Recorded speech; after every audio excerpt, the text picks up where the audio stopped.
اعتکاف اور اس کے مسائل 18 رمضان المبارک سن 1420 ہجری مطابق 27 دسمبر سن 1999 عیسوی بروز پیر صبح 10 بجے. الحمد لله الذي اختص بالتفضيل والتشريف بعض مخلوقاته وأودع فيها من عجائب حكمه وبدائع مصنوعاته ما شهدت العقول السليمة بأنه من أكبر آياته. خلق فقدر وملك فدبر وشرع فيسر وربك أعلم حيث يجعل رسالاته. أهل من شاء لمن شاء من الخيرات ويسر عليه نيل أسباب الكرامات وهو أعلم بمواضع اختياره وكراماته. أحمده سبحانه وهو المحمود على جميع أقضيته وتدبيراته حمدا يملأ أراضيه وسماواته وأشكره على جزيل إحسانه وعظيم هباته. وأشهد أن لا إله إلا الله وحده لا شريك له في ربوبيته وإلهيته وكمالاته شهادة مبرأة من الشرك وقاذوراته. وأشهد أن سيدنا محمدا عبده ورسوله وخيرته من جميع برياته نبي أشرق الكون بنور رسالته بعد ظلماته وانتظم به شمر الإسلام بعد شتاته واتضح به منهج الحق وارتفعت أعلامه وراياته. اللهم صل وسلم على عبدك ورسولك محمد وعلى آله وأصحابه والتابعين له على دينه ومحبته وموالاته. أما بعد فأعوذ بالله السميع العليم من الشيطان الرجيم. بسم الله الرحمن الرحيم. وعهدنا إلى إبراهيم وإسماعيل أن طهرا بيتي للطائفين والعاكفين والركع السجود. رب اشرح لي صدري ويسر لي أمري واحلل عقدة من لساني يفقه قولي. علم الإنسان ما لم يعلم رب زدني علما.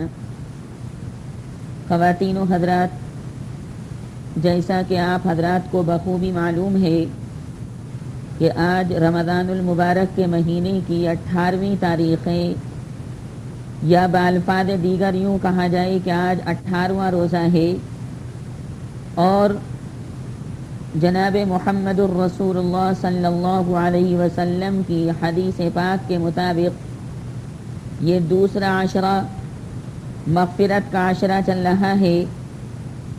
خالق کائنات نے، رب کائنات نے، مالک عرش و کرسی نے، بادشاہ مطلق نے ایمان والوں کو ایمان دے کر اور اسلام والوں کو اسلام دے کر، یعنی اپنے دین اسلامی کی دولت سے سرفراز فرما کر رمضان المبارک کے مہینے میں روزہ رکھنے کی توفیق عنایت فرمائی، تلاوت کلام پاک کی توفیق ارزانی فرمائی. اسی طرح اپنے پاک نام کو ذکر کرنے کی توفیق عنایت فرمائی، اللہ اللہ کرنے کی توفیق ارزانی فرمائی. غرض کہ رمضان شریف کا پہلا عشرہ رحمت کا عشرہ ہے. گویا اللہ سبحانہ و تعالی نے ان ایمان والوں کو اپنی ذات گرامی سے قریب کیا. کبھی تلاوت کلام پاک کروا کر قریب کیا، کبھی کلمہ طیبہ لا الہ الا اللہ محمد الرسول اللہ ان کی زبانوں سے پڑھوا کر اپنے سے قریب کیا، کبھی حسبنا اللہ و نعم الوکیل نعم المولا و نعم النصیر پڑھوا کر اپنے سے قریب کیا، کبھی لا حول ولا قوة الا باللہ العلی العظیم پڑھوا کر اپنے سے قریب کیا، کبھی نماز پڑھوا کر نمازوں میں بھی 5 وقتہ نمازیں، فجر کی نماز، ظہر کی نماز، عصر کی نماز، مغرب کی نماز، عشاء کی نماز پڑھوا کر اپنے سے قریب کیا، اور کبھی ایمان والوں کو تہجد کی نماز کی توفیق دے کر اپنے سے قریب کیا.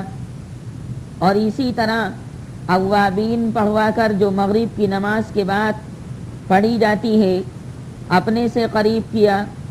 تو غرضے کے قریب کرنے کے اللہ سبحانہ و تعالی کے لیے بہت سے بہانے ہیں، اور شریعت اسلامیہ کی جتنی بھی چیزیں ہیں وہ سب کی سب اللہ سبحانہ و تعالی سے انسان کو قریب کرتی ہیں، اور بندہ نبی کریم صلی اللہ علیہ وسلم کی تعلیمات پر عمل کر کے باری تعالیٰ کے قریب سے قریب تر ہوتا چلا جاتا ہے۔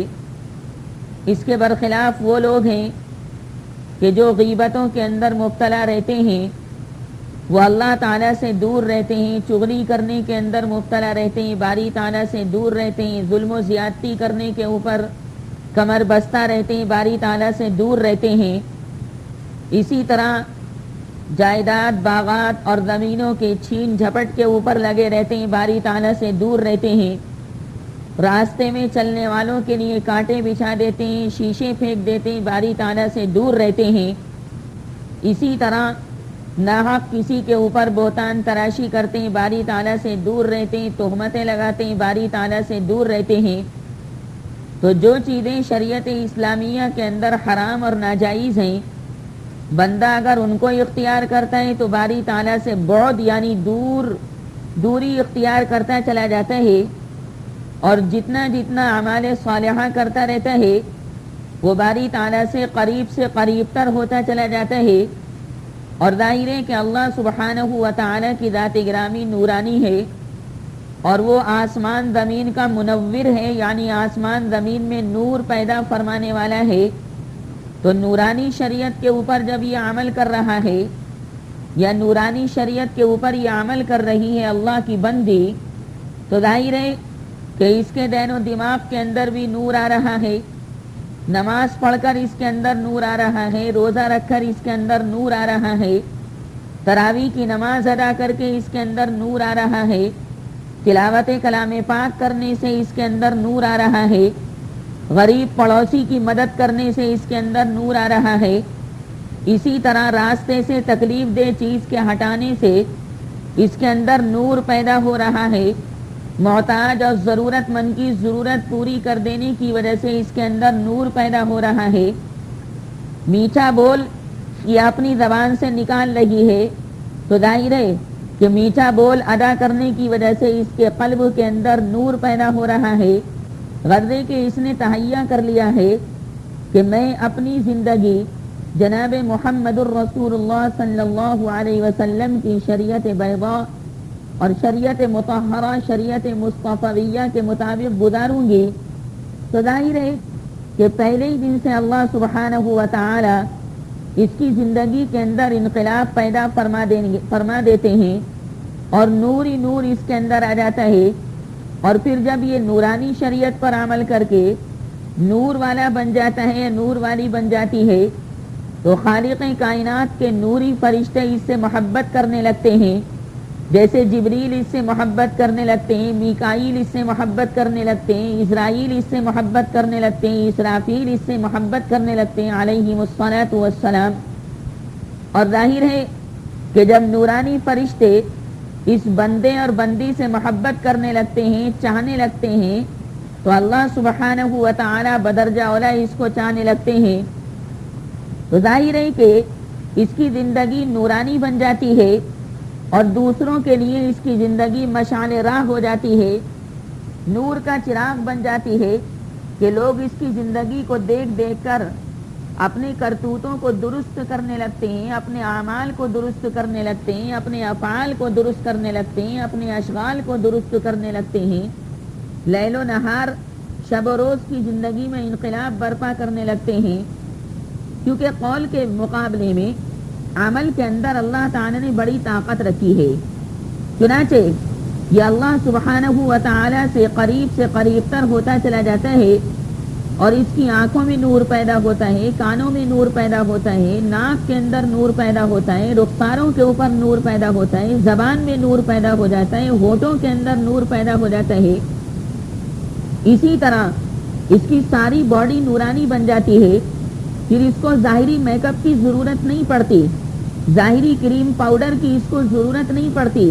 اللہ سبحانہ و تعالی نورانی شریعت کے اوپر عمل کرنے کی وجہ سے اپنا خاص نور چونکہ اس کے اندر پیدا فرما دیتے ہیں، تو دنیا کے پاؤڈر کی ضرورت اس کو نہیں، دنیا کے کریم کی ضرورت اس کو نہیں، اسی طرح دنیا کی لپسٹک کی اس کو ضرورت نہیں ہے۔ اللہ سبحانہ و تعالی اس کے اعضاء کے اندر، اس کے چہرے کے اندر اٹریکشن یعنی جاذبیت کو پیدا فرما دیتے ہیں، اور ہر انسان اس بات کو محسوس کرتا ہے کہ فلاں آدمی کے چہرے پر بڑا نور ہے، یا فلاں لڑکی فلاں عورت کے چہرے کے اوپر بڑا نور ہے۔ اس لیے یہ آدمی جب باری تعالیٰ کے قریب سے قریب تر ہو گیا، اللہ سبحانہ و تعالیٰ کا مقرب بندہ بن گیا، اس کی نورانی زندگی نور پھیلنے کا سبب بنی۔ کلام پاک میں اسی کو فرمایا گیا کہ باری تعالیٰ آسمانوں اور زمین کا نور ہے، یعنی منور ہے۔ اللہ نور السماوات والارض مثل نوره كمشكاة فيها مصباح المصباح في زجاجة الزجاجة كأنها كوكب دري يوقد من شجرة مباركة زيتونة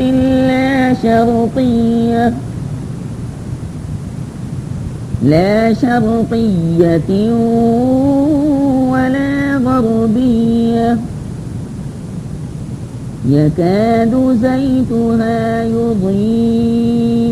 يضيء ولو لم تمسسه نار نور على نور يهدي الله لنوره من يشاء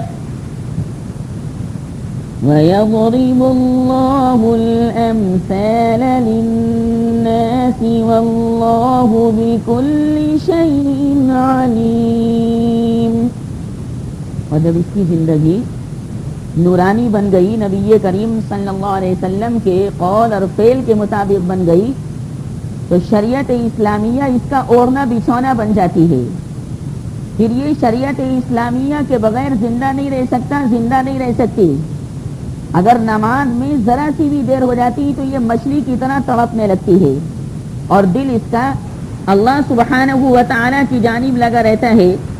گویا نبی کریم صلی اللہ علیہ وسلم کی شریعت اور قرآن پاک اور احادیث کریمہ اس کا اوڑھنا بچھونا بن جاتے ہیں، اور جب یہ کیفیت اس کے اوپر طاری ہو جاتی ہے تو یہ اللہ تعالیٰ کے ذکر کی مجلسوں کو ڈھونڈتا ہے، اللہ تعالیٰ کے ذکر کی مجلسوں کو ڈھونڈتی ہے کہ کون سا موقع مجھ کو مل جائے کہ میں بھی اللہ تعالیٰ کا ذکر کروں اور دوسری ذکر والی مجلسوں کے اندر جا پہنچوں، حاضری دوں، تاکہ کل قیامت کے میدان میں باری تعالیٰ کے سامنے عرض کروں کہ پروردگار تیرے ذکر کی مجلس کے اندر میں حاضر ہوئی تھی اور وہاں تیری رحمتیں بارش کی طرح برس رہی تھیں، لہذا تو میرا یہی عمل مقبول و مشکور فرما لے۔ تو اس طرح یہ ذکر کی مجلس کو، قرآن پاک کی مجلس کو اور نبی کریم صلی اللہ علیہ وسلم کے اقوال طیبہ احادیث کریمہ کی مجلس اور محفل کو تلاش کرتی رہتی، کہتی بھائی میں دلی نہیں جاؤں گی، میں کسی کے روزے ووزے میں شرکت کے لیے دلی نہیں جاؤں گی، میرا تو وہی پیر کا پروگرام نکل جائے گا، ناغے ہو جائیں گے۔ اگر اللہ سبحانہ و تعالیٰ کے ذکر کی مجلس کو میں نے ایک مرتبہ بھی چھوڑ دیا تو ہو سکتا ہے کہ وہی مجلس مغفرت کی مجلس ہو، اور وہی مجلس اللہ سبحانہ و تعالیٰ کی جانب سے غفران کی مجلس ہو۔ چنانچہ یہ بندہ اور بندی برابر اسی تگ و دو کے اندر لگے رہتے ہیں۔ خواتین و حضرات، چونکہ شریعت اسلامیہ کے اندر رمضان شریف کے روزے فرض ہیں ہر عاقل بالغ مرد پر، عورت پر، شرائط کے ساتھ جو شریعت اسلامیہ کے اندر بیان کر دی گئی ہیں، لہذا باری تعالیٰ نے رمضان کے پہلے عشرے کو رحمت کا عشرہ رکھا، یعنی آہستہ آہستہ اپنی ذات سے قریب کر لیا، اور 10 دن تک روزے رکھنے کے بعد یہ بندہ باری تعالیٰ کے جب قریب چلا گیا تو باری تعالیٰ کی جانب سے اس کے لیے مغفرت کی بارش ہونے لگی کہ میرے بندے جب تو نے نماز کی بھی پابندی کی اور روزے کی بھی تو پابندی کر رہا ہے، تہجد کی بھی پابندی کر رہا ہے، اوابین کی بھی پابندی کر رہا ہے، تراویح کی 20 رکعات کی پابندی بھی کر رہا ہے، وطر کی نماز کو بھی پابندی کے ساتھ ادا کر رہے، تو ظاہر سی بات ہے کہ اب میں تجھے انعام نہ دوں گا، تیرے لیے میں نے مغفرت کا انعام تیار کر رکھا ہے۔ اور ظاہر ہے کہ جب تو مغفور ہو گیا، اللہ سبحانہ و تعالیٰ کی جانب سے تجھے بخش دیا گیا، تو یہی تیرا مطلوب اور یہی تیرا مقصود ہے کہ جب تو بخش دیا گیا اللہ سبحانہ و تعالیٰ کی جانب سے، تو دوزخ سے تجھے آزادی نصیب ہو گئی، اور جس بندے کو دوزخ سے آزادی نصیب ہو گئی اس کا اصل ٹھکانہ پھر جنت اور اس کی نعمتیں ہیں۔ لہذا باری سبحانہ و تعالیٰ نے گویا اس کو کامیاب کر دیا، اور کلام پاک میں اس لیے فرمایا گیا چوتھے پارے میں سورہ آل عمران کے اندر، فَمَن زُحْزِحَ عَنِ النَّارِ وَأُدْخِلَ الْجَنَّةَ فَقَدْ فَازَ وَمَا الْحَيَاةُ الدُّنْيَا إِلَّا مَتَاعُ الْغُرُورِ۔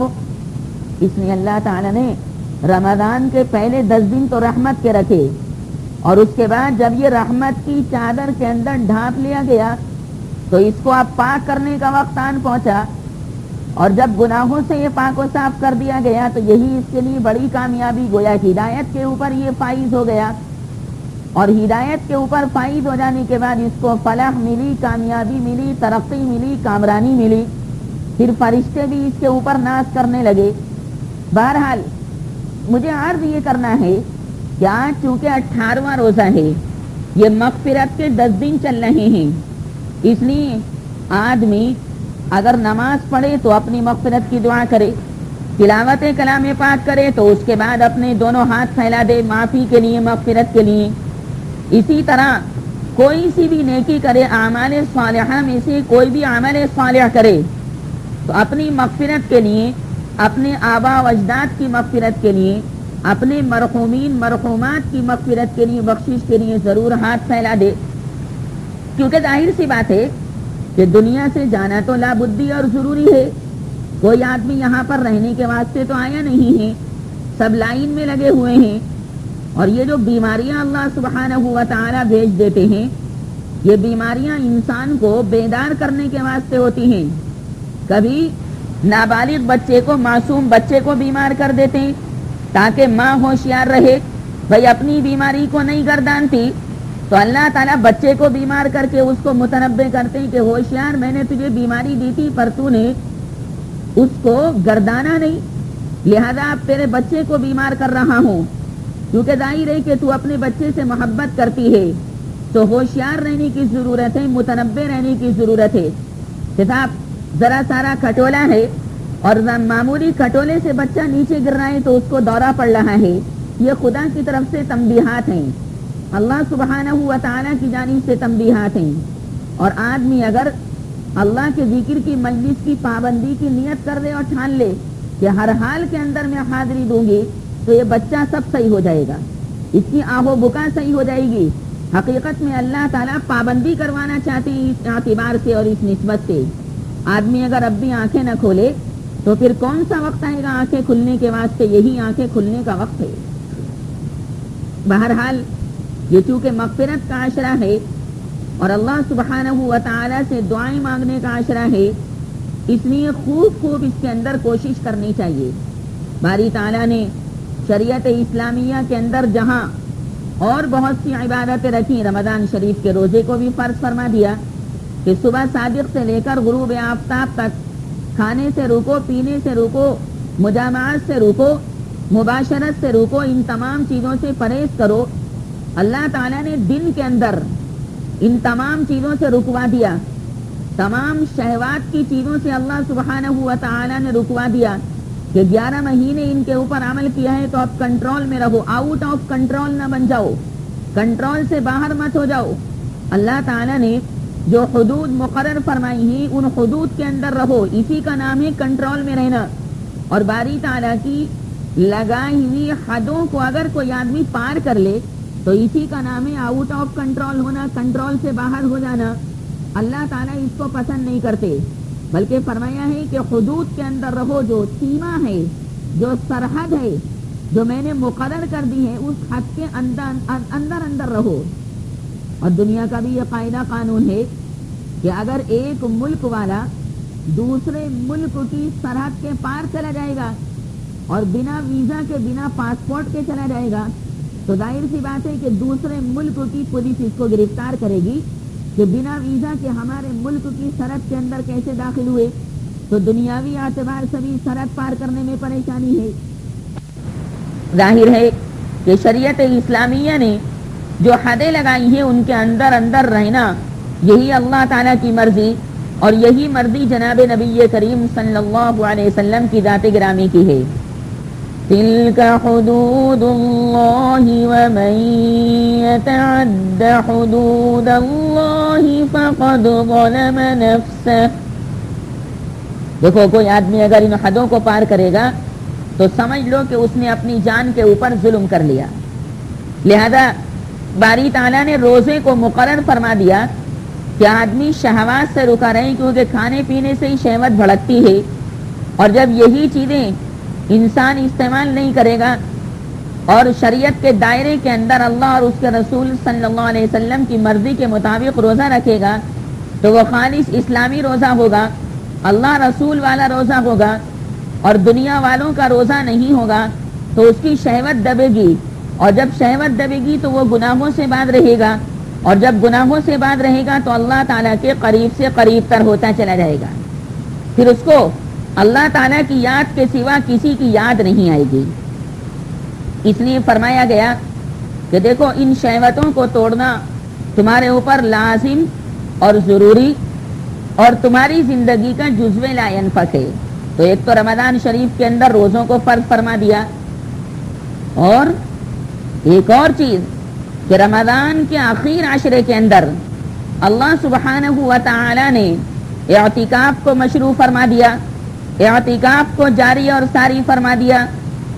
شارع یعنی جناب نبی کریم صلی اللہ علیہ وسلم نے اس پر عمل کر کے بھی دکھا دیا کہ آخر عشرے کے اندر، یعنی آخر 10 دن کے اندر نبی کریم صلی اللہ علیہ وسلم اعتکاف فرمایا کرتے تھے، یعنی ہر سال تو صرف آخر عشرے کا اعتکاف فرماتے تھے، لیکن جس سال میرے آقا صلی اللہ علیہ وسلم کا انتقال ہوا اور آقائے مدنی آقائے مکی صلی اللہ علیہ وسلم نے اس دنیا سے جس سال پردہ فرمایا، اس سال 20 دن کا اعتکاف کیا جناب نبی کریم صلی اللہ علیہ وسلم نے۔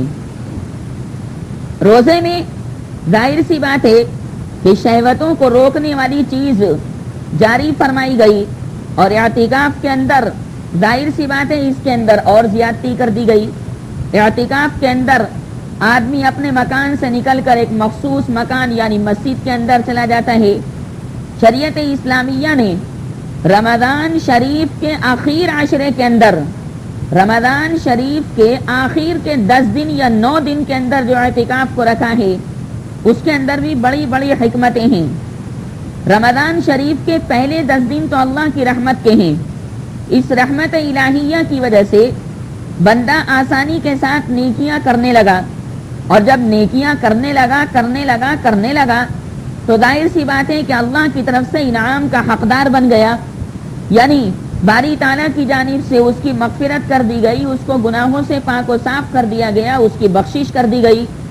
اور جب سنیے، یہ اللہ تعالیٰ کی جانب سے پاک و صاف کر دیا گیا اور اس کی بخشش کر دی گئی، اور یہ نکھرایا بن گیا، اور اس کا نامہ اعمال بھی بالکل صاف ہو گیا، شفاف ہو گیا، تو یہ باری تعالیٰ کے قریب جانے کا اور زیادہ مستحق بن گیا۔ لہذا جب اس کی زندگی نکھرائی ہو گئی اور اس کو بالکل گناہوں سے پاک و صاف کر دیا گیا، اس کی مغفرت فرما کر، اس کی بخشش فرما کر، تو اللہ تعالیٰ نے اس کو اپنے سے اور قریب کیا اور فرمایا کہ میرے بندے، تو گناہوں سے پاک صاف ہو گیا اور میری مجلس میں آنے کے قابل بن گیا، لہذا میرے گھر میں آ کر، میری مسجد کے اندر آ کر قیام اختیار کر، میرے مبارک مقام پہ آ کر تو قیام اختیار کر، یعنی اعتکاف کر، اور دنیا کے سارے گورکھ دھندوں سے اپنی حفاظت کر، رمضان کے پہلے 10 دن کے اندر جو رحمت کے 10 دن تھے، دنیا کے گورکھ دھندے بھی تیرے سامنے رہے، تیری بیوی تیرے سامنے رہی، تیرے بچے تیرے سامنے رہے، تیری آل اولاد تیرے سامنے رہی. اسی طرح تو رمضان شریف کے پہلے 10 دن میں بازار بھی جاتا رہا، بازار سے سودا سلف بھی لاتا رہا. اسی طرح رمضان کے دوسرے عشرے میں 11ویں تاریخ سے لے کر 20ویں تاریخ تک تمام کے تمام لوگوں سے تو ملاقات کرتا رہا، دنیا کی سڑکوں پر تو پھرتا رہا، دنیا کی سڑکوں کے اوپر چکر لگاتا رہا، نیک اعمال بھی کرتا رہا اور دنیا والوں سے ملاقات بھی ہوتی رہی. لیکن جب تو رحمت کی چادر کے اندر ڈھانپ لیا گیا اور تیری بخشش کر دی گئی تو ظاہر سی بات ہے کہ تیرا جسم پاک صاف ہو گیا، تیری روح کے اندر بالیدگی پیدا ہوئی. لہذا اب آخر کے 10 دن کے اندر یا آخر کے 9 دن کے اندر تو خالص میری مسجد میں آ کر قیام کر، خالص میرے مبارک مقام پر آ کر قیام کر. دنیا والوں سے ملاقات نہ ہو، محلے والوں سے ملاقات نہ ہو، گھر والوں سے ملاقات نہ ہو، گھر میں تیرا آنا جانا بند، سوائے اس کے کہ جو بشری تقاضے ہیں ان بشری تقاضوں کو مستثنا کیا جائے. بہرحال آدمی ترقی کرتے کرتے اسٹیپ بائی اسٹیپ قدم بقدم آگے بڑھا اور قدم بقدم آگے بڑھ کر اللہ تعالیٰ کے اتنے قریب چلا گیا، اتنے قریب چلا گیا کہ باری تعالیٰ کی مسجد میں جا کر وہ مقیم ہو گیا، باری تعالیٰ کے مبارک مقام پر جا کر پڑ گیا. اس کی چوکھٹ اس نے جا کر پکڑ لی کہ پروردگار میں تو تیرا مہمان ہوں، پروردگار تو میرا میزبان ہے. اور ظاہر سی بات ہے کہ کریم ذات کے یہاں، کریم ذات کے مکان پر، کریم ذات کے مقام پر اگر کوئی مہمان آ جاتا ہے، یہاں تک کہ کوئی کافر مہمان بھی آتا ہے، کوئی غیر مسلم مہمان بھی آتا ہے، تو وہ شریف انسان، وہ کریم انسان اپنے اس مہمان کی عزت افزائی کرتا ہے، اس مہمان کا اکرام کرتا ہے، اس مہمان کا اعزاز کرتا ہے، اچھے سے اچھا کھانا پکاتا ہے، اس کا بستر اچھا کرتا ہے، اس کی قیام گاہ کو صاف و ستھرا کر دیتا ہے اور اس کا اعزاز و اکرام کرتا ہے. لہذا پروردگار تو میرا میزبان اور میں تیرے در پر آ کر پڑ گیا، تیری چوکھٹ میں نے آ کر پکڑ لی. تو ظاہر سی بات ہے کہ اللہ سبحانہ و تعالی اس سے بہت بہت راضی ہوتا ہے کہ بندہ دنیا کے گورکھ دھندوں سے آزاد ہو کر، دنیا کی چیزوں سے آزاد ہو کر خلاصی اختیار کر کے میرے در پر آ کر پڑ گیا اور میرے در پر آ کر چوکھٹ پکڑ کر یہ سوال کر رہا ہے، خالی جھولی میرے در پر آ کر یہ پھیلا رہا ہے. تو ظاہر سی بات ہے کہ میں تو کریموں کا کریم ہوں، میں رحم کرنے والوں میں سب سے زیادہ رحم کرنے والا ہوں. لہذا اس کے در پر آ کر پڑ جانے کی میں قدردانی کروں گا اور اس کو تمام حاجات سے اور تمام کی تمام چیزوں سے مستغنی کر دوں گا. اللہ سبحانہ و تعالیٰ کے بندہ یہ بہت بہت قریب چلا گیا ہے اعتکاف میں جا کر، اور باری تعالیٰ اس کے بہت بہت قریب ہو گیا. اعتکاف یہ باب افتعال کا مصدر ہے، اصل مادہ اس کا عین کاف فا ہے. اس کے کئی معنی آتے ہیں لیکن عین کاف فا کے مادے میں رکاوٹ کا مفہوم ہے. جہاں جہاں عین کاف فا کا مادہ جائے گا وہاں رکاوٹ اور منع کا مفہوم پایا جائے گا. چنانچہ یہ باب نصر اور باب ضربہ دونوں سے استعمال ہوتا ہے. عکف یعکف عکفا عن الامر کے معنی منع کرنا اور عکف علی الامر کے معنی کسی چیز پر روکے رکھنا. عکف عکفا وعکوفا القوم حولہ وبہ کے معنی گردا گرد چکر لگانا. عکف علی الامر کے ایک معنی ہمیشہ لازم رہنا. اعتکف وتعکف فی المکان کے معنی بند رہنا. عکف الجوہرہ کے معنی تہ بتہ رکھنا. عکف الشعرہ کے معنی بالوں کو گھنگریالے بنانا. عکفہ عن کذا کے معنی روکنا منع کرنا. اور باب مفعل سے عاکف یعاکف معاکفتن کے معنی لازم رہنا. العاکف من الشعر کے معنی ہی گھنگریالے بال. عاکف کے معنی قیام کرنے والا، اس کی جمع عاکفون اور عکفن اور عکوفن آتی ہے. شعر معکوف کنگھی چوٹی کیے ہوئے بالوں کو بولتے ہیں. یہ لغوی اعتبار سے میں نے اعتکاف کا مفہوم آپ حضرات کے سامنے عرض کیا. لیکن ظاہر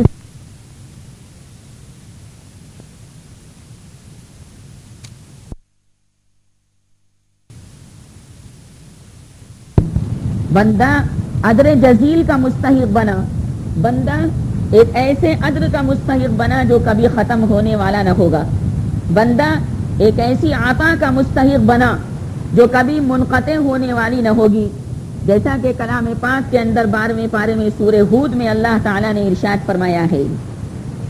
باری تعالیٰ نے وضاحت کے ساتھ ارشاد فرما دیا ہے، وَأَمَّا الَّذِينَ سُعِدُوا فَفِي الْجَنَّةِ خَالِدِينَ فِيهَا مَا دَامَتِ السَّمَاوَاتُ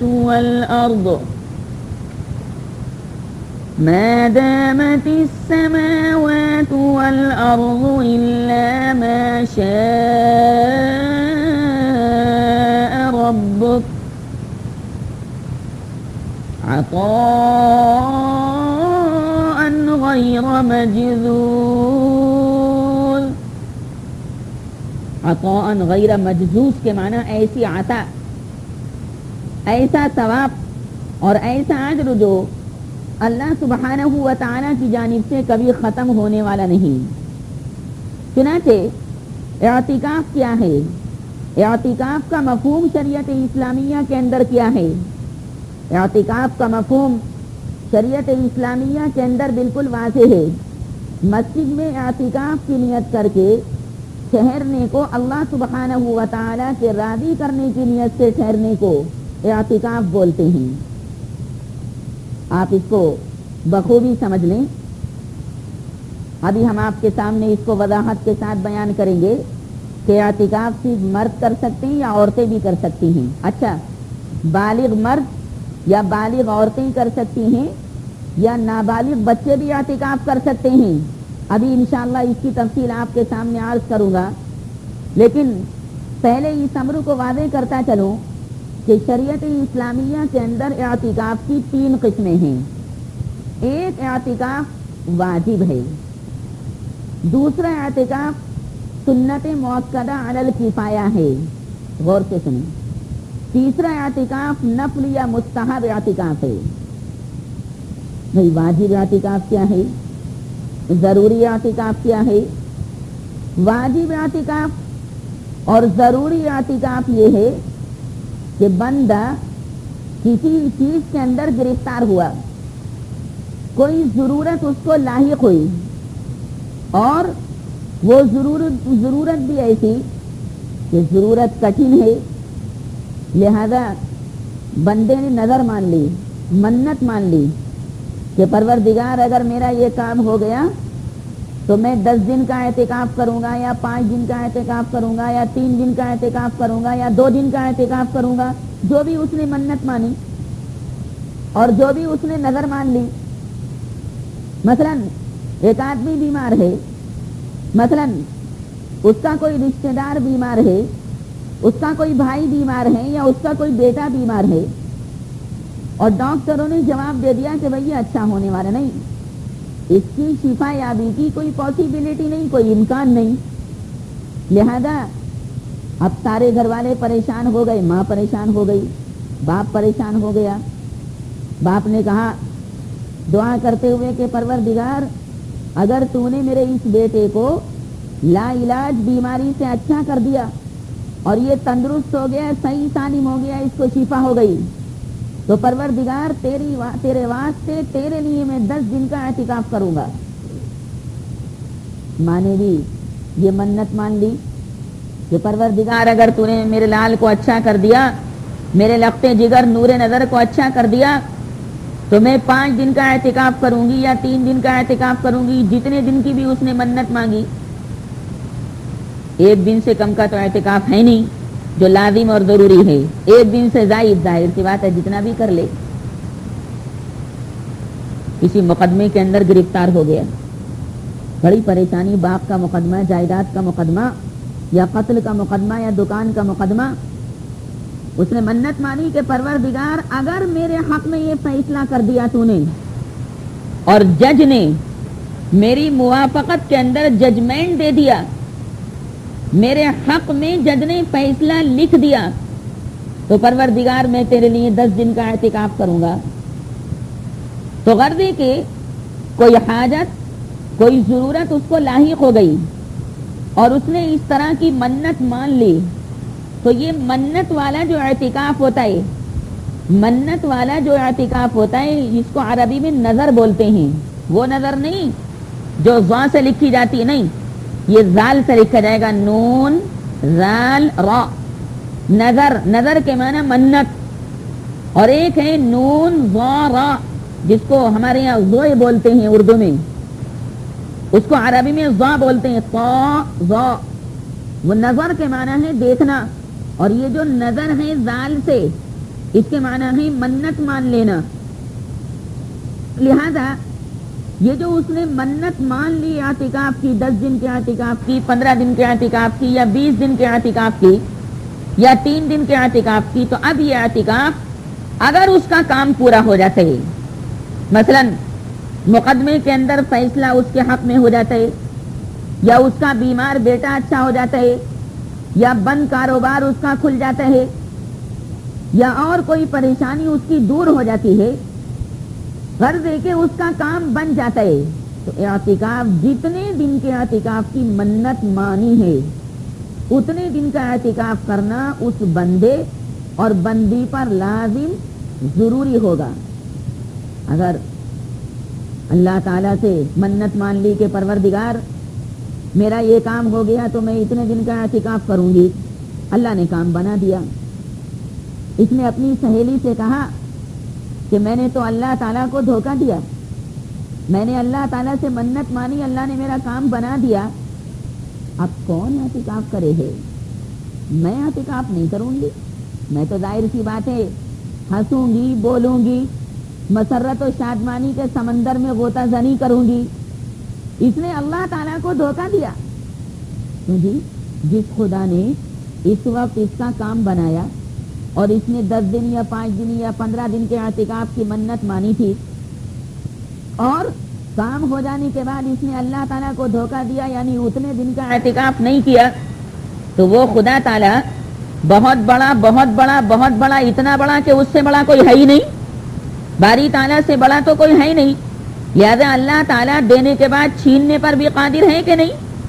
اگر کوئی آدمی, کوئی بندہ, کوئی بندی اللہ تعالیٰ کو دھوکہ دینا چاہے تو ظاہر سی بات ہے کہ اللہ سبحانہ و تعالیٰ اس کی پکڑ کرنے کے اوپر بھی قادر ہے. اللہم احفظنا, یوں اللہ تعالیٰ سے دعا کرنی چاہیے کہ پروردگار اپنی پکڑ سے بچا, اپنی آزمائش سے بچا, اپنے امتحان سے بچا, اس لیے کہ ہم امتحان کے قابل نہیں, ہم آزمائش کے قابل نہیں. ہم کو امتحان تو بڑوں کا ہوتا ہے, یہاں تو ایمان ہی بہت کچا ہے, یہاں تو ویسے بھی بہت زیادہ ضعیف ہے, ظاہر بھی ضعیف, باطن بھی ضعیف. آزمائش تو بھائی جان بڑوں کی ہوتی ہے. خواتین و حضرات, امتحان تو بڑوں کا ہوتا ہے.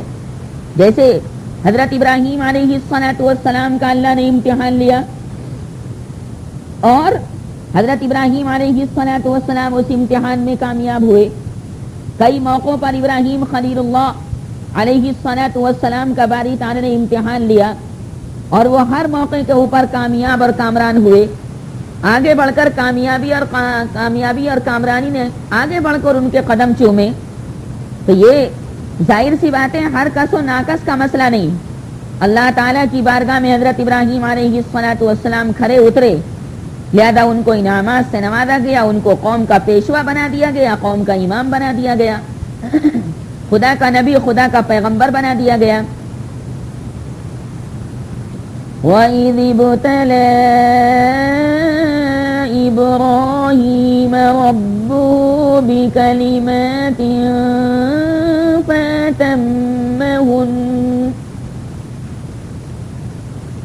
قَالَ إِنِّي جَاعِلُكَ لِلنَّاسِ إِمَامًا قَالَ وَمِن ذُرِّيَّتِي قَالَ لَا يَنَالُ عَهْدِ الظَّالِمِينَ. کلام پاک کی اس آیت کریمہ میں فرمایا گیا کہ ابراہیم کے رب نے ابراہیم کی آزمائش کی, ابراہیم اس آزمائش کے اندر کھڑے اترے. حیرت کی بات ہے کہ نمرود بادشاہ نے حضرت ابراہیم علیہ الصلوۃ والسلام کو جلانے کے واسطے مہینوں پہلے سے جناب آگ جلوانی شروع کی، اور ابراہیم علیہ الصلوۃ والسلام کو اس آگ کے اندر پھینکا جانا تھا۔ ملائکہ اور فرشتے یہ تمام منظر دیکھ رہے تھے۔ حضرت ابراہیم علیہ الصلوۃ والسلام کے لیے ظاہر سی بات ہے کہ بہت زیادہ کٹھن گھڑی تھی، مشکل گھڑی تھی، مشکل لمحہ تھا۔ حضرت جبریل علیہ الصلوۃ والسلام نے فرمایا کہ پروردگار، میری طبیعت چاہتی کہ میں تیرے بندہ ابراہیم کی مدد کے لیے جا پہنچوں اور آگ سے بچا لوں۔ اللہ نے فرمایا کہ جبریل، اگر تمہاری یہ مرضی ہے، تمہاری یہ منشا ہے، تو جاؤ میرے بندے ابراہیم کی مدد کے لیے جاؤ، لیکن تم ان کی اس وقت مدد کرنا جب وہ تم سے مدد مانگیں، اور اگر مدد نہ مانگیں تو تم ان کی مدد مت کرنا۔ آگ بھی جناب ایسی کہ اس کے شعلے، اس کی لپٹیں آسمان سے باتیں کر رہی تھیں۔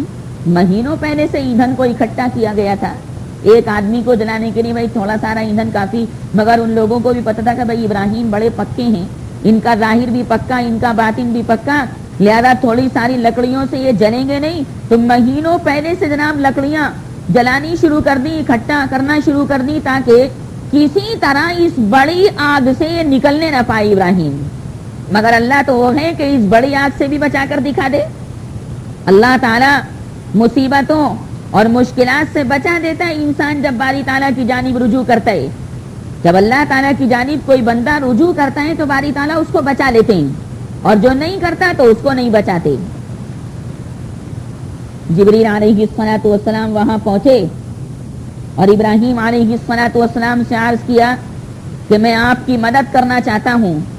حضرت ابراہیم علیہ الصلوۃ والسلام نے فرمایا کہ بے شک میں محتاج بندہ تو ہوں، ضرورت مند بندہ تو ہوں، لیکن اے جبریل، تم جیسوں کا میں محتاج نہیں، میں تم جیسوں کا محتاج نہیں، تم تو خود اللہ کے محتاج ہو۔ محتاج بندہ محتاج سے کیسے مانگے؟ محتاج ذات سے مانگے تو یہ تو بڑی بے وقوفی کی بات ہے، بڑی حماقت کی بات ہے، بڑی سفاہت کی بات ہے۔ لہذا میں محتاج تو ہوں اے جبریل، لیکن تم جیسوں کا نہیں، میں تو اپنے مالک عرش و کرسی کا محتاج ہوں۔ وہ 7 آسمانوں کے اوپر سے دیکھ رہے، اگر وہ مجھے بچانا چاہے گا تو ضرور بچا لے گا، نہیں بچانا چاہے گا تو جبریل اگر تم بچانا چاہو گے تو نہیں بچا سکتے۔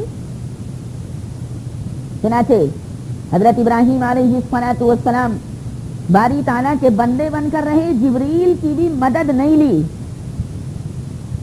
تمام فرشتوں کے سردار فرشتے کی مدد بھی حضرت ابراہیم علیہ الصلوۃ والسلام نے قبول نہیں فرمائی۔ تو اللہ تعالیٰ نے بس وہیں سے حکم فرمایا اور آگ کو خطاب فرمایا کہ اے آگ، تو ابراہیم پر ٹھنڈی بن جا اور سلامتی بن جا۔ قُلْنَا يَا نَارُ كُونِي بَرْدًا وَسَلَامًا عَلَىٰ إِبْرَاهِيمَ۔ اور یہ جو فرمایا نا کہ تو ٹھنڈی ہو جا، تو زیادہ ٹھنڈک سے بھی تو انسان مر جاتا ہے، جیسے زیادہ گرمی سے مر جاتا ہے ایسے ہی زیادہ ٹھنڈک سے بھی مر جاتا ہے۔ دیکھ لو، سینکڑوں مویشی، جانور، ڈھور، حیوانات سخت سردی کی وجہ سے کھیتوں میں ان کی لاشیں پڑی ہوئی ملتی، تو سخت ٹھنڈک سے بھی مر جاتا ہے اور سخت گرمی سے بھی مر جاتا ہے۔ لہذا اللہ نے فرمایا کہ اے آگ، ٹھنڈی تو بننا ابراہیم کے اوپر، لیکن سلامتی کے ساتھ ٹھنڈی بننا، ایسا نہ ہو کہ تو ٹھنڈی بن جائے اور ٹھنڈی بن کر میرے ابراہیم کو ہلاک کر دے۔ نہیں، ٹھنڈی تو بن لیکن سلامتی کے ساتھ ٹھنڈی بن، ایسا نہ ہو کہ میرا ابراہیم تلف ہو جائے، ورنہ دشمنان اسلام تو یہ کہیں گے اور نمرود بادشاہ بھی یہ کہے گا کہ بھئی چلو مرے، کیسے ہی مرے تو صحیح، ہماری آگ سے نہ مرے تو ٹھنڈک سے تو مر گئے۔ لیکن نہیں، اللہ سبحانہ و تعالیٰ کا ہر حکم، ہر فیصلہ حکمت سے بھرا ہوا ہوتا ہے، بندے کی سمجھ میں وہ حکمت نہیں آتی، لیکن اللہ سبحانہ و تعالیٰ بندے کے تابع نہیں بنتے، بلکہ اپنی حکمت بالغہ سے جو فیصلہ فرما لیتے ہیں، بس وہ فیصلہ نافذ ہو کر رہتا ہے اللہ سبحانہ و تعالیٰ کی جانب سے۔ اللہ سبحانہ و تعالیٰ اگر بندے کے تابع ہو گئے نا تو بندہ جیسے کہے گا اللہ تعالیٰ کو ویسے کرنا پڑے گا. اور ظاہر ہے کہ جب بندے کے اللہ تعالیٰ تابع بن گئے تو پھر وہ خدا کیسے رہ گئے؟ خدا تعالیٰ تو وہ ہیں جو کسی کا محتاج نہ ہو اور کسی کے تابع نہ ہو، ہرگز ہرگز نہیں. اس نے تو اپنے رسول صلی اللہ علیہ وسلم کو یہی تعلیم دی کہ میں کسی کا تابع نہیں، سب میرے تابع ہیں، اور میں کسی کا محتاج نہیں، سب میرے محتاج ہیں. میری ذات صمد ہے، اور صمد کے معنی بے نیاز، ایسی ذات کہ سب اس کے محتاج ہوں اور وہ کسی کی محتاج نہ ہو. اس لیے تو کلام پاک میں جا بجا اس کا بیان ہے، اور خاص طور سے سورہ توحید کے اندر. سورہ توحید کون سی سورت کہلاتی ہے؟ یہ قل هو اللہ احد جو آپ کو یاد ہے نا، بچے بچے کو یاد ہوتی ہے، اس کو سورہ اخلاص بھی بولتے ہیں. سورۃ التوحید اس کا دوسرا نام ہے. قل هو اللہ احد کا دوسرا نام سورۃ التوحید ہے. اس میں اللہ تعالیٰ کی یہی صفت بیان کی گئی. قل هو اللہ احد اللہ الصمد لم یلد ولم یولد ولم یکن له کفوا احد. میرے پیغمبر آپ فرما دیجئے کہ اللہ تو ایک ہے، اللہ تعالیٰ ایک ہے، اور اللہ تعالیٰ بے نیاز ہے. تمام لوگوں کو اللہ تعالیٰ کی توجہ کی ضرورت ہے. اور ہمارے علماء نے ارشاد فرمایا کہ اگر اللہ تعالیٰ اپنی نظر کرم آسمان سے ہٹا لے تو یہ آسمان کی چھتری نیچے گر جائے. اللہ تعالیٰ اپنی نظر کرم اگر زمین کے اوپر سے ہٹا لے تو زمین ترکاریاں اگانا بند کر دے، اناج اگانا بند کر دے. اللہ تعالیٰ اگر انسان کے اوپر سے اپنی توجہ ہٹا لے تو انسان شل ہو جائے، بیکار ہو جائے. اسی طرح باری تعالیٰ مخلوقات میں سے جس مخلوق کی طرف سے بھی اپنی توجہ کو ہٹا لے تو وہ مخلوق کام کرنا بند کر دے، اپنی ڈیوٹی سے ظاہر سی بات ہے غافل ہو جائے، اور اس سے جو مقصود و مطلوب ہے وہ مقصود و مطلوب بالکل فوت ہو جائے. سمندر کا پانی، سمندر کی مچھلیاں، سمندر کی موجوں کا تلاطم، اس میں جوار بھاٹا، یہ تمام کی تمام چیزیں اللہ سبحانہ و تعالیٰ کی توجہ سے ہوتی. تبھی تو اللہ تعالیٰ سوتا نہیں. اگر سو جائے تو ظاہر ہے کہ توجہ ہٹ جائے گی، اور جب توجہ ہٹ جائے گی تو اللہ سبحانہ و تعالیٰ کی مخلوق پریشان ہو جائے گی. اس لیے اللہ تعالیٰ کی دو صفتیں کہ باری تعالیٰ کو نہ تو اونگ آتی ہے نہ نیند آتی ہے. دیکھ لو، اگر ماں سو جاتی ہے گرمی کے موسم میں، دوپہر میں سو جاتی، بچے جاگتے رہتے ہیں، سارا باورچی خانہ کھکوڑ ڈالتے ہیں، کہتے ہیں ماں سو رہی ہے، کہتے ہیں امی جان سو رہی ہیں، اس وقت جو کچھ کرنا ہے کر لو. ماں کی توجہ ہٹی، گھر کا نظام درم برم کر دیا بچوں نے. باپ کی توجہ ہٹی، گھر کا نظام درم برم کر دیا بچوں نے. اگر اللہ تعالیٰ کی توجہ ہٹ جائے تو ظاہر ہے کہ کوئی مخلوق بھی اپنا صحیح ورک اور صحیح کام نہ کر سکے. اللہ سبحانہ و تعالیٰ کی توجہ کے سب محتاج. اسی بنیاد پر اللہ تعالیٰ کو نہ نیند آتی ہے نہ اونگ آتی ہے. یہ حکمت ہے اس کے اندر. اور یہی وجہ ہے کہ جب نیند نہیں آتی، اونگ نہیں آتی، تو وہ نظام کائنات کو سنبھال لائے، آسمان کو سنبھال لائے، زمین کو سنبھال لائے. یہاں تک کہ کلام پاک میں اس نے فرما دیا 22ویں پارے میں سورہ فاطر کے آخری رکوع میں کہ میں نے تھام رکھی ہے آسمان کی چھتری، ورنہ آسمان میں کوئی ستون نہیں، کوئی کھمبا نہیں.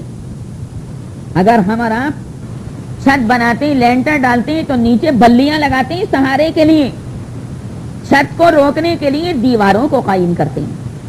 لیکن آسمان تو جناب چھت کی برابر نہیں. جہاں آپ نگاہ دوڑائیں آسمانی آسمان آسمانی آسمان، یہاں تک کہ سمندر کے پانی میں آپ سفر کریں، کشتی کے اندر اوپر کو نگاہ اٹھائیں تو نیلی چھتری آپ کو نظر آئے گی. لہذا اللہ نے فرمایا کہ بنا ستون کے اور بنا کھمبے کے میری ذات نے اتنے بڑے وسیع اور عریض آسمان کو روکے رکھا ہے. اور ایک آسمان کو تھوڑی روکے رکھا ہے، دوسرا آسمان، پھر تیسرا آسمان، پھر چوتھا آسمان، پھر پانچواں آسمان، پھر چھٹا آسمان، پھر ساتواں آسمان. اللہ تعالیٰ نے اسی طرح روکے رکھا ہے. 22ویں پارے میں سورہ فاطر کے آخری رکوع میں اللہ نے فرمایا ان اللہ یمسک السماوات والارض ان تزولا ولئن زالتا ملكهما من أحد من بعده إنه كان حليما غفورا. ایسے زمین کو اللہ تعالیٰ نے تھام رکھا ہے، یعنی زمین اپنی ڈیوٹی پوری کر رہی ہے. یہ باتیں کاہے کی باتیں ہیں؟ یہ کسی دنیا کے محبوب کی بات آپ کو نہیں سنا رہا میں. وہ جو محبوبوں کا محبوب ہے اللہ، کہ جس کے نام کے لینے میں بڑی تاثیر ہے، اور جس کے نام کو لینے کے بعد انسان کی زبان بھی میٹھی ہو جاتی، جیسے کہ اللہ کے بہت سے ولیوں کا کہنا ہے. یہ نورانی باتیں ہیں جو قرآن اور حدیث سے متعلق ہیں. تبھی تو جب اللہ والے بیٹھتے ہیں آپس میں، یا اللہ والیاں بیٹھتی ہیں، تو کسی کے گھر کی راگنی نہیں جاتی کہ میری پڑوسن ایسے کر رہی تھی یا میرا پڑوسی ایسے کر رہا تھا. جب چار اللہ کی چاہنے والی عورتیں بیٹھتی ہیں تو وہ اللہ تعالیٰ کی اور رسول پاک صلی اللہ علیہ وسلم کی باتیں کرتی ہیں. ایسے جب اللہ کے چاہنے والے بیٹھتے ہیں تو وہ یہی نورانی باتیں تلاش کرتے رہتے ہیں، اور بیٹھنے کے بعد کہتے ہیں آؤ بیٹھیں مرکز انوار کی باتیں کریں. مرکز انوار کون ہے؟ اللہ. آؤ بیٹھیں مرکز انوار کی باتیں کریں، پھول برسائیں رخ دلدار کی باتیں کریں. ظاہر سی بات ہے کہ ان نورانی پھولوں سے زیادہ اور کون سا پھول اچھا ہوگا؟ دنیا کے جو بنا اخلاص کے پھول ہیں، جو بے وفائی کے پھول ہیں، ان کے اندر خوشبو تھوڑی ہے. اللہ تعالیٰ نے اپنی قدرت کاملہ سے پودوں کے اندر جو پھول پیدا کر دیے ان میں اللہ نے خوشبو رکھی، لیکن لوگ دم بھرتے ہیں کہ میرے پاس دوستی کا پھول ہے، میرے پاس وفاداری کا پھول ہے، میرے پاس اخلاص کا پھول ہے. اور جس کے اندر اخلاص کا پھول ہوتا ہے، وفاداری کا پھول ہوتا ہے، وہ اس وفاداری کے پھول کا گیتا نہیں گاتا بلکہ اپنے عمل سے اخلاص کو ظاہر کرتا ہے اور اپنے عمل سے وفاداری کا ثبوت دیتا ہے. گانا نہیں گاتا کہ میں وفادار ہوں، مخلص ہوں، خیر اندیش ہوں، ہرگز نہیں، بلکہ اپنے ورک سے، اپنے عمل سے، اپنے کام سے وہ وفاداری اور اخلاص کو ثابت کرتا ہے. ورنہ دنیا والوں کے تو یہ کھوکھلے بالکل دعوے ہیں. ان تمام کے تمام دعووں کے اندر کوئی متانت نہیں، کوئی مضبوطی نہیں. کاغذ کے پھولوں کے اندر کوئی خوشبو ہوتی؟ کاغذ کے پھول میں خوشبو نہیں ہوتی، بس وہ دیکھنے کے ہوتے ہیں.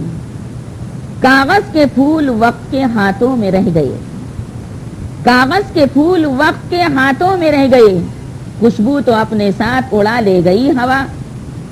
یہاں کوئی خوشبو نہیں ان کاغذ کے پھولوں کے اندر. کاغذ کے پھول وقت کے ہاتھوں میں رہ گئے، خوشبو تو اپنے ساتھ اڑا لے گئی ہوا. شاخوں پہ تو بحال تھا پتوں کا اعتبار. پتے تکیا کر رہے تھے بھائی ہم تو اس وقت تک باقی رہیں گے جب تک پیڑ کی شاخ کے اوپر لگے ہوئے ہیں، ٹہنی پر لگے ہوئے ہیں. شاخوں پہ تو بحال تھا پتوں کا اعتبار، بے آسرا ہوئے تو اٹھا لے گئی ہوا. جیسے ہی شاخ سے نیچے پتا گرتا ہے نا، ہوا کا جھونکا آیا اور اس کو اڑا کر کہیں سے کہیں لے جاتا. پتا ابھی یہاں پڑا تھا، ہوا کا جھونکا آیا اور اڑا کر لے گیا. جب تک یہ ٹہنی پر لگا ہوا تھا پتا، اس وقت تک اگر ہوا بھی چل رہی تھی تو یہ ٹہنی پر ٹکا ہوا تھا. بہت ہی تیز ہوا چلی جو ناقابل برداشت ہو تو اس وقت تو ٹہنی بھی گر جاتی، اس وقت تو پورا پیڑ ہی زمین بوس ہو جاتا ہے، گر جاتا ہے. یہ بات میں آپ کو کیوں سنا رہا ہوں کہ جیسے پتا جب تک ٹہنی پر لگا رہتا ہے تو وہ ادھر سے ادھر نہیں جاتا ہوا چلنے کے باوجود بھی، بلکہ ٹہنی پر لگا رہتا ہے، اپنے مقام پر رہتا ہے. بالکل اسی طرح انسان جب تک ذات باری تعالیٰ سے وابستہ رہتا ہے تو شیطان کی ہوا اس کو ادھر سے ادھر نہیں اڑاتی، بلکہ وہ اپنے اصلی مقام کے اوپر رہتا ہے، جہاں گزی رہتا ہے. شاخوں پہ تو بحال تھا پتوں کا اعتبار، بے آسرا ہوئے تو اٹھا لے گئی ہوا. پیشانیوں کو کر گئی سجدوں سے بے نیاز، پیشانیوں سے کر گئی سجدوں کو بے نیاز، ساکت لبوں سے حرف دعا لے گئی ہوا. یعنی کیا مطلب کہ آج انسان دعا تو کر رہا ہے لیکن ظاہر سی بات ہے کہ اس دعا کے اندر جان نہیں، طاقت نہیں، قوت نہیں، اخلاص نہیں. کھوکھلے دعوے کہتے ہم تو دعا کرتے ہیں، پر دعا میں کبھی رویا بھی؟ دعا میں ندامت کے آنسو بھی بہائے؟ اللہ سبحانہ و تعالیٰ کی ذات گرامی کا تو نے احساس بھی کیا؟ کبھی دل سے بھی دعا مانگی یا زبان سے اللہم اغفر کی رٹ لگائی؟ سجدہ کرتا ہے وہ سجدہ ریاکاری کا ہوتا ہے. نمازیں جاندار نہیں، سجدے جاندار نہیں تو کیا ہوگا؟ آج آپ دنیا کے اندر دیکھ لیجئے، کہیں ہوائی جہاز ہائی جیک ہو رہا ہے، کہیں ہوائی جہاز کو لوگ پکڑ لیں، ہوائی جہاز پہاڑیوں سے ٹکرا رہے، دنیا میں زلزلے آ رہے ہیں، کہیں کشتی ڈوب رہی، کہیں ریل گاڑیاں آپس میں ٹکرا رہی، کہیں جناب یہ واہن یعنی کاریں آپس میں ٹکرا رہی ہیں اور انسان مر رہا ہے. انسان کی اب کوئی قدر تھوڑی ہے، کوئی قدر نہیں انسان کی. اب تو انسان کو مارنا بہت آسان ہے. پہلے زمانے میں تو اگر انسان کے سر میں درد بھی ہوا تو فوراً رشتہ دار دیکھنے کے لیے پہنچ جاتے تھے کہ آج ہماری بہن کے یا بھائی کے سر میں درد ہے، کیوں ہوا. اب تو ٹی بی کا مریض ہے، لوگ اس کو نہیں دیکھنے جاتے. تھائرائیڈ کا مریض ہے، اس کو دیکھنے نہیں جاتے. بلڈ پریشر کا مریض ہے، اس کو دیکھنے نہیں جاتے، اس لیے کہ خود مریض ہیں. تو غور دیکھیں کوئی قدر نہیں انسان کی. اور یہ ناقدری انسان کی کیوں ہوئی؟ کیونکہ اس نے اللہ کے دین کی ناقدری کی. جب اللہ کے دین کی اس نے ناقدری کی تو اللہ تعالیٰ نے اس کو ناقدرہ بنا دیا کہ لے یا تو میری مان یا مخلوق کی مان. اگر مخلوق کی مان کر چلے گا ناقدرہ بنا دوں گا. عزت تو میرے ہاتھ میں ہی. چنانچہ اللہ سبحانہ و تعالیٰ کو یہ بھولا، فراموش کیا اللہ کو، اللہ تعالیٰ نے اس کو فراموش کر دیا. قیامت میں ایک آدمی جو دنیا کے اندر سہاکا تھا وہ اندھا اٹھے گا، بالکل نابینا، بلائنڈ، آنکھوں میں کچھ روشنی نہیں. تو جب اللہ تعالیٰ اس کو قیامت میں 16ویں پارے کی آیت کریمہ میں سورہ طٰہٰ کے اندر یہ مضمون ہے، اللہ تعالیٰ جب اس کو اندھا بنا کر اٹھائیں گے تو وہ کہے گا کہ پروردگار دنیا میں تو میری دونوں آنکھیں اچھی تھیں، دانی آنکھ بھی اچھی، بائیں آنکھ بھی اچھی، لیکن پروردگار یہاں قیامت میں تو نے مجھے اندھا بنا کر کیوں اٹھایا؟ اللہ تعالیٰ ارشاد فرمائیں گے کہ تو نے میری ذات گرامی سے رشتہ ناتا توڑا اور میرے بندوں سے رشتہ ناتا جوڑا. تو دنیا کے بابوؤں کے پیچھے لگ گیا اور تو نے میری ذات کو فراموش کر دیا. جیسے تو نے دنیا کے اندر میری ذات، میری صفات، میرے قرآن اور میرے ذکر کو ترک کیا، تو نے دنیا کے اندر مجھے بھلایا، آج میں نے تجھے بھلا دیا. ارے میں نے تو تجھے اپنی یاد کے واسطے پیدا کیا تھا. جب تو نے وہ مقصد ہی پورا نہیں کیا تو بیکار ہے تیری آنکھیں برقرار رکھنی. لہذا اللہ تعالیٰ وہاں اس کو اندھا اٹھائیں گے. کلام پاک کے 16ویں پارے میں سورہ طٰہٰ کے اندر فرمایا گیا وَمَنْ أَعْرَضَ عَنْ ذِكْرِي فَإِنَّ لَهُ مَعِيشَةً ضَنكًا وَنَحْشُرُهُ يَوْمَ الْقِيَامَةِ أَعْمَى قَالَ رَبِّ لِمَ حَشَرْتَنِي أعمى وقد كنت بصيرا. پروردگار میں سہا کا تھا، وقت کنت بصیرا، تو نے مجھے بالکل نابینا بنا کر اٹھا دیا. قیامت میں ایک تو یہ آدمی اندھا اٹھے گا اور دوسرا وہ آدمی قیامت میں اندھا اٹھے گا جو قرآن پڑھے یا قرآن پڑھ کر بھول جائے. کوئی سورت یاد کی تھی پہلے، اس کے بعد پڑھا ہی نہیں، اس کو بھول گیا. یا تو سارا قرآن بھول گیا یا قرآن کی کچھ صورتیں یاد کی تھی اور اس کے بعد ان کو بھول گیا. سورہ یاسین یاد کی تھی، پڑھا ہی نہیں، بھول گیا. سورہ مزمل یاد کی تھی، اس کو پڑھا نہیں، بھول گئی، کبھی اٹھا کر ہی نہیں دیکھا. ارے قرآن میں اگر نہیں دیکھا تھا تو ظاہر ہے کہ جب یاد تھی زبانی تو بنا دیکھے اس کو پڑھ سکتی تھی، لیکن نہیں، قرآن کریم پڑھا اور پڑھنے کے بعد بھول گیا. سنو، یہ مسئلہ صرف حافظ کے واسطے نہیں ہے بلکہ ناظرہ خواں کے واسطے بھی ہے کہ جو لوگ قرآن کو پڑھ لیتے ہیں اور اس کے بعد 10 سال تک نہیں دیکھتے تو ناظرہ بھی ان سے نہیں پڑھا جاتا، زبان اٹکتی ہے اور بالکل بھول جاتے ہیں، پہچانی ختم ہو جاتی ہے. اللہم احفظنا، اللہ تعالیٰ دل کو اندھا بنا دیتے ہیں. قال كذلك أتتك آياتنا فنسيتها وكذلك اليوم تنسى. وَكَذَلِكَ نَجْزِي مَنْ أَسْرَفَ وَلَمْ يُؤْمِنْ بِآيَاتِ رَبِّهِ وَلَعَذَابُ الْآخِرَةِ أَشَدُّ وَأَبْقَى۔ بہرحال مجھے آپ حضرات کے سامنے یہ عرض کرنا کہ سجدے ہیں لیکن سجدوں کے اندر جان نہیں، سبحان ربی الاعلی بھی صحیح یاد نہیں، یہ حال ہے امت کا۔ اسی بنیاد پر خواتین و حضرات یہ پروگرام جاری کیا گیا کہ جس طرح مردوں کے اندر ہمارے پروگرام ہوتے رہتے ہیں، عورتوں کا بھی ظاہر ہے ہمارے اوپر حق ہے، کیونکہ عالم صحیح بات بیان کرے گا اور غیر عالم ظاہر سی بات ہے موضوع روایات کو بھی ذکر کر دے گا۔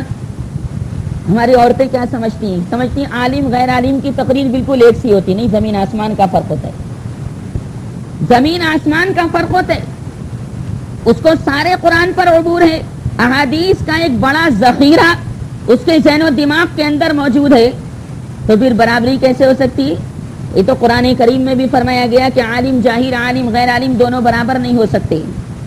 قُلْ هَلْ يَسْتَوِي الَّذِينَ يَعْلَمُونَ وَالَّذِينَ لَا يَعْلَمُونَ إِنَّمَا يَتَذَكَّرُ أُولُو الْأَلْبَابِ۔